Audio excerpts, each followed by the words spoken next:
নমস্কার বন্ধুরা। আমরা বিগত কয়েকদিন ধরে যে গীতা সিরিজ শুরু করেছিলাম, আজকে আমরা দেখতে দেখতে চতুর্দশ অধ্যায়ে, আগে আমরা ত্রয়োদশ অধ্যায় শেষ করেছি। তো প্রতিটা শ্লোক নিয়ে আমরা দুটি পর্ব করেছিলাম। আজকে চতুর্দশ অধ্যায়ে গুণ বিভাগ যোগ নিয়ে আমরা আলোচনা করব। চতুর্দশ অধ্যায়ে আমরা সম্ভবত একটি পর্ব, সমস্ত শ্লোক আলোচনা করার চেষ্টা করব। 27টি শ্লোক আছে।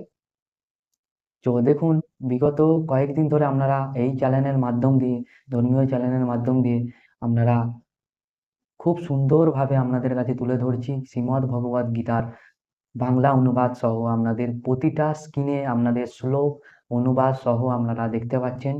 তো আশা করি ভিডিওগুলো আপনাদের অনেক ভালো লাগছে, অনেক জানতে পারছেন। এই ব্যস্ততার জীবনে দেখে আমরা শ্রীমদ্ ভগবদ্ গীতা চর্চা করতে পারি না। যে শ্রীমদ্ ভগবদ্ গীতা আমরা যে জ্ঞান অর্জন করতে পারি, সেই জ্ঞান আপনাদের সামনে তুলে ধরছি। বাংলা অনুবাদ প্রতিটা অধ্যায়ে প্রতিটা শ্লোক নিয়ে আমরা কথা বলছি। তো আজকে আমরা আলোচনা করব যে চতুর্দশ অধ্যায়, অর্থাৎ গুণতয় বিভাগ যোগ, ঠিক আছে, নিয়ে আমরা প্রথম যে পর্বটি আমরা শুরু করতে চলেছি। প্রথম যে শ্লোকটি নিয়ে আমরা আলোচনা করব। চলুন ভিডিওটি শুরু করা যাক। ভিডিওটি শুরু করার আগে আপনাদের ছোট্ট অনুরোধ করব, যেই ধর্মীয় চ্যানেলটি আপনাদের সাথে আছেন, পাশে আছেন, যারা নতুন এসেছেন তারা অবশ্যই চ্যানেলটা সাবস্ক্রাইব করে রাখবেন, বেল আইকনটা মেরে সাথে থাকবেন, যাতে পরবর্তী ভিডিও নোটিফিকেশন খুব সহজে পান। আর যারা পুরাতন আছেন, যারা জয় গীতা হরে কৃষ্ণ বলে কমেন্ট করে যাবেন নিচে। ঠিক আছে, চলুন। আজকে প্রথম যে শ্লোকটি হচ্ছে, পরং ভোং প্রবক্ষ্যমি জ্ঞানান্নাং জ্ঞান মৃতমম যং যচ গাতব মনুয়া সর্বে পরাং সিদ্ধি মিত গতা।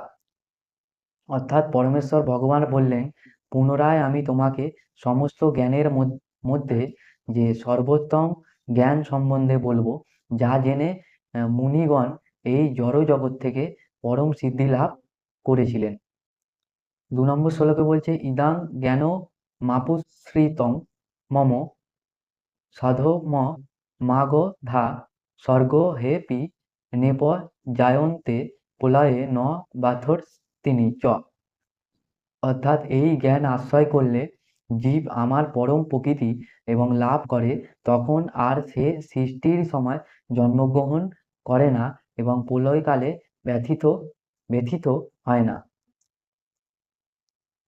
3 নম্বর শ্লোকে বলছে, মন জনি মহদ্দ ব্রহ্ম তিস্মন গর্ভং দধা মুহূর্তম সম্ভব সর্বভূতানাং তথা ভবিত ভারত। অর্থাৎ হে ভারত, প্রকৃতি সংগ্রাহক ব্রহ্ম আমার যোনি স্বরূপ এবং সেই ব্রহ্মে আমি গর্ভাধান করি, যার ফলে সমস্ত জীবের জন্ম হয়। 4 নম্বর শ্লোকে বলছে, সর্বজনীষু কন্তীয় মূর্তয় সম্ভাবনীতি যা তাসাং ব্রহ্ম মহদ্দ যোনি রহুম বীজপ্রদ পিতা। অর্থাৎ হে কুন্তীয়, সকল যোনিতে যে সমস্ত মূর্তি প্রকাশিত হয়, ব্রহ্মরূপী যোনি তাদের জননী স্বরূপা এবং আমি তাদের বীজ প্রদান করি, পিতা। 5 নম্বর শ্লোকে বলছে, সত্যবং রজস্তম ইত গুণা প্রকৃত সম্ভাবা। ঠিক আছে, নিবোধি নিন্তি মহাবাহ দেহে দেহি নমো ব্যায়ম।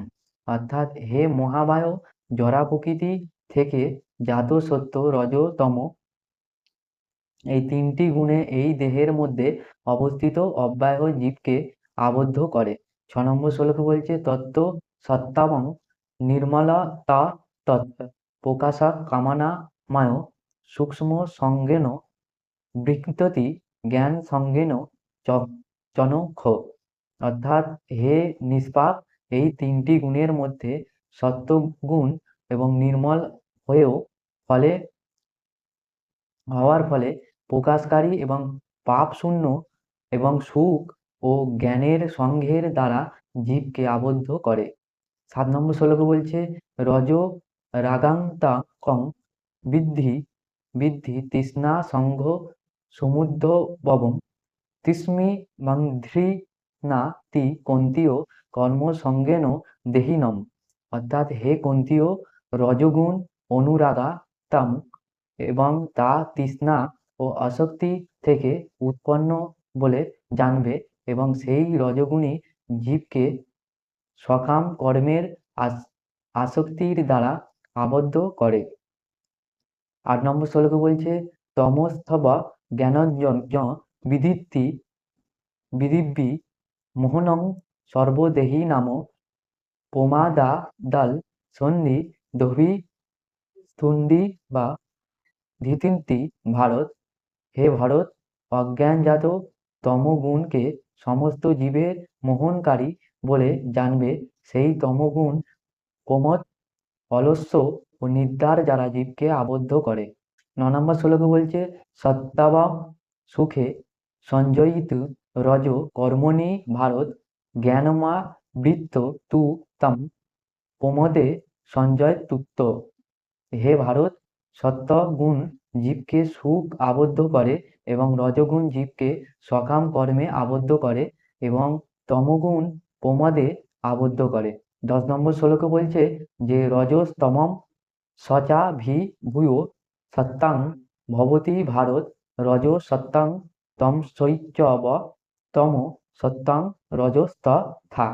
অর্থাৎ হে ভরত, রজ ও তমগুণকে পরভূত করে সত্যগুণ প্রবল হয় এবং সত্য ও তমগুণকে পরাভূত করে রজগুণ প্রবল হয় এবং এইভাবেই সত্য ও রজগুণকে পরাভূত করে তমগুণ প্রবল হয়। 11 নম্বর শ্লোকে বলছে সর্বদাব রেষু দেহ হং সম্মিন প্রকাশ উপজায়তে জ্ঞানং যদা তথা বিদত্ত বিবৃতম সত্যমি তুতত। অর্থাৎ যখন এই দেহের সব কয়টি দ্বারে জ্ঞানের প্রকাশ হয়, ঠিক আছে, তখন সত্যগুণ বর্ধিত হয়েছে বলে জানবে। 12 নম্বর শ্লোকে বলছে যে লোভ প্রবৃত রাভ কর্ম নাম সম স্পৃহা রজস্যে তানি জয়ন্তে বিবৃতেত ভরতসভা। অনুবাদ বলছে হে ভরত শ্রেষ্ঠ, রজগুণ বর্ধিত হলে লোভ প্রবৃত্তি কর্মত্ব ও দুধর্মনীয় স্পৃহা বৃদ্ধি পায়। 13 নম্বর শ্লোকে বলছে অপকাশ প্রবৃত্তি সচ প্রমাদ মোহ এব চ তস্মত্তানি জয়ন্তে বিবৃতি কুরুনন্দন। বলছে হে কুরুনন্দন, তমগুণ বর্ধিত হলে অজ্ঞান ও অন্ধকার এবং নিষ্ক্রিয়তা, প্রমোদ ও মোহ উৎপন্ন হয়। 14 নম্বর শ্লোকে বলছে যদা সত্য প্রবৃত্তে তু প্রলয় জাতি দেহ ভৃত তদ তমো বিদ্যং লোকালম লাম প্রতিপদত্তে। বলছে যখন সত্যগুণ বৃদ্ধি প্রাপ্ত কালে দেহধারী জীব দেহত্যাগ করে তখন তিনি মহিষীদের নির্মল উচ্চতর লোকসমূহ লাভ করেন। 15 নম্বর শ্লোকে বলছে রজসী প্রলয়ং গথা কর্ম সংঘিষু জয়তে তথা পলিনস্থমিষি মুড়ি যোনিষু জয়তে। অর্থাৎ রজগুণের মৃত্যু হলে কর্মসক্তা মনুষ্যকুলে জন্ম হয়, তেমনি তমগুণের মৃত্যু হলে পশুজনিতে জন্ম হয়। 16 নম্বর শ্লোকে বলছে কর্মণ্য সুকৃত সাহসু সাকৃতং নির্মলং ফলং রজসত্তম ফলং দুঃখং জ্ঞানং তমস্য ফলং। অর্থাৎ সুকৃতি সম্পন্ন সাত্ত্বিক কর্মফলকে নির্মল ও রাজসিক কর্মফলকে দুঃখ ও তামসিক কর্মফলকে অজ্ঞান ও অচেতন বলা হয়। 17 নম্বর শ্লোকে বলছে সত্তাবাতং সংজায়তে জ্ঞানং রজস লোভ এব চ প্রমোদ মোহি তমসো ভবতঃ জ্ঞানমে চ। বলছে সত্যগুণ থেকে জ্ঞান ও রজগুণ থেকে লোভ এবং তমগুণ থেকে অজ্ঞান, প্রমোদ ও মোহ উৎপন্ন হয়। 18 নম্বর শ্লোকে বলছে ঊর্ধ্ববং গচ্ছিতং সত্তাস্থা মধ্যে তিষ্ঠিতি রজসা জঘন্য গুণ বৃত্তিস্থা অধা গচ্ছিতন্তি তমসা। অর্থাৎ সমগুণ সম্পন্ন ব্যক্তিগণ উচ্চতর লোকে গমন করে এবং রজগুণ সম্পন্ন ব্যক্তিগণ মধ্যে নরলোকে অবস্থান করে এবং জঘন্য গুণ সম্পন্ন তামসিক ব্যক্তিগণ অধঃপতিত হয়ে নরকে গমন করে। 19 নম্বর শ্লোকে বলছে নানাং গুণে ভো সং কর্তারং যদা দৃষ্টানুপশ্যতি গুণে ভো সচ পরং ব্যক্তি মদভাবং সহি ধিগচ্ছিতি। অর্থাৎ জীব যখন দর্শন করে যে প্রকৃতির গুণসমূহ ব্যক্তিত্ব কর্মে অন্য কোনো কর্তা নেই এবং জানতে পারে যে পরমেশ্বর ভগবানই এই সমস্ত গুণের অতীত, ঠিক আছে, তখন তিনি আমার পরা প্রকৃতি লাভ করেন। 20 নম্বর শ্লোকে বলছে গুণার নেতা নতি তন দেহি দেহ সম্মু দহ্মবান জন্ম মৃত্যু জরাদু দুঃখয়নু বিমুক্ত হো মৃত মুগ্ধতে। অর্থাৎ দেহধারী জীব এই 3 গুণের অতিক্রম করে জন্ম মৃত্যু জরা ও দুঃখ থেকে বিমুক্ত হয়ে অমৃত ভোগ করেন। 21 নম্বর শ্লোকে বলছে কৈলঙ্গী স্থির তৃণ গুণান্নেতা নতি তো ভবতি প্রভো কিমাচার কথং চৈতান্যং স্থির গুণান্নেতিব বর্ধতে। অর্জুন জিজ্ঞাসা করলেন, হে প্রভু, তিনি গুণের অতীত, তিনি কি কি লক্ষণ দ্বারা জ্ঞাত হন, তার আচরণ কি রকম এবং তিনি কিভাবে এই 3 গুণে অতিক্রম করেন। 22 থেকে 25 নম্বর শ্লোক পর্যন্ত আমরা একবারে করব, ঠিক আছে। প্রকর্ষং চ প্রবৃত্তিং চ মোহব্বে চ পাণ্ডব ন দৃষ্টিস্তি প্রবৃত্তানি ন নিবৃত্তিনি কাঙ্ক্ষিতি। 22 নম্বর শ্লোক হলো। এবার হচ্ছে 23 নম্বর শ্লোক। 23 নম্বর শ্লোক বলছে উদাসী নবদাসীন গৌণজোর ন বিচল্যতে গুণা বর্ধন্ত ইতেবং যহ বতিষ্ঠিষ্ঠাতি নিঙ্গে তে। সম দুঃখ সূক্ষ্ম সহস্য সমলোষ্ঠা সং কাঞ্চনং তুল্য পিয় পিয় ধীরস্থলং নিন্দা তৎসংস্তুতি। 24 নম্বর শ্লোক। এবার 25 নম্বর শ্লোকে বলছে মনা মনা অয় স্থল স্থূল্য মিত্তারি পক্ষর সর্বম পরিত্যাগী গুণাত্তি স উচ্চে।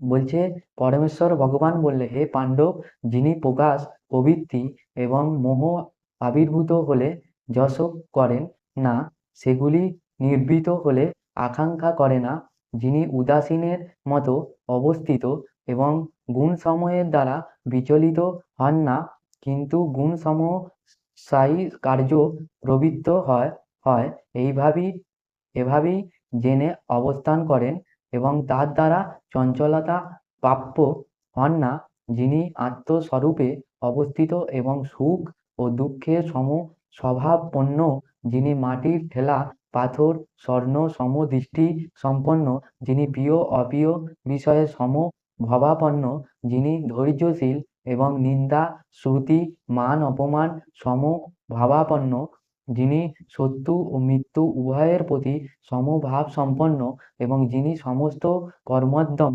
পরিত্যাগী, তিনি গুণাতি বলে কথিত হন। এবার আমরা 26 নম্বর শ্লোকে বলছে মাং চ জহভিচারণে ভক্তি যোগেন্য সেবস্তে স্বগুণাং সমতিতৈতাতন ব্রহ্মভূয়া কল্পতে। অর্থাৎ যিনি ঐকান্তিক ভক্তিযোগ সহকারে আমার সেবা করেন, তিনি প্রকৃতির সমস্ত গুণকে অতিক্রম করে ব্রহ্মভূত স্তরে উন্নীত হন। চতুর্দশ অধ্যায়ে যে আমরা গুণত্রয় বিভাগ যোগে যে সর্বশেষ যে শ্লোকটি নিয়ে এই ভিডিওতে আপনাদের কাছে তুলে ধরবো, এরপরে আমরা পঞ্চদশ অধ্যায় পরম পুরুষোত্তম যোগ নিয়ে আমরা পর্ব আনবো, ভিডিও আনবো। আজকে যে চতুর্দশ অধ্যায়ের সর্বশেষ এই পর্বের একটি পর্ব করলাম। এই পর্বের সর্বশেষ যে 27 নম্বর শ্লোকটি বলছে ব্রহ্মণ হি প্রতিষ্ঠা হং মৃত সমাব্যয় সয়স্য চ শশ তস্য চ ধর্মস্য সুখ সৈন্য কান্তি কস্য চ। অর্থাৎ আমি নির্বিশেষে ব্রহ্মের প্রতিষ্ঠা এবং বা আশ্রয় অব্যয় অমৃতদের সত্তা স্বভক্ত ধর্মের ঐকান্তিক সুখে আমি আশ্রয়। চলুন আজকে আমরা যে চতুর্দশ অধ্যায় এখানেই শেষ করলাম, একটি পর্ব। ঠিক আছে, তো 27টি শ্লোক নিয়ে আপনাদের কাছে তুলে ধরলাম। তো আবার যেতে যেতে আবার আপনাদের ছোট্ট অনুরোধ করব, পরবর্তীকালে আমরা রামচরিত মানুষের ওপর, শ্রী হনুমান চল্লিশার ওপর আমরা ভিডিও আনবো।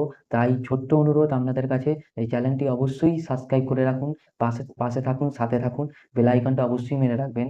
আর নিচে আপনারা গীতার যে বুক, বেঙ্গলি বুক যদি ক্রয় করতে চান, তাহলে ডেসক্রিপশনে লিঙ্ক দেওয়া আছে, আপনি সেখানে গিয়ে চেক করে দেখে আপনার পছন্দ মতো ক্রয় করতে পারেন। চলুন আবার দেখা হচ্ছে পরবর্তী অধ্যায়, পঞ্চদশ পঞ্চদশ অধ্যায় পুরুষোত্তম যোগ ভিডিও। আবার দেখা হচ্ছে, ততক্ষণে আপনারা ভালো থাকবেন, সুস্থ থাকবেন, নিজের খেয়াল রাখবেন। হরে কৃষ্ণ, হরে কৃষ্ণ, হরে কৃষ্ণ।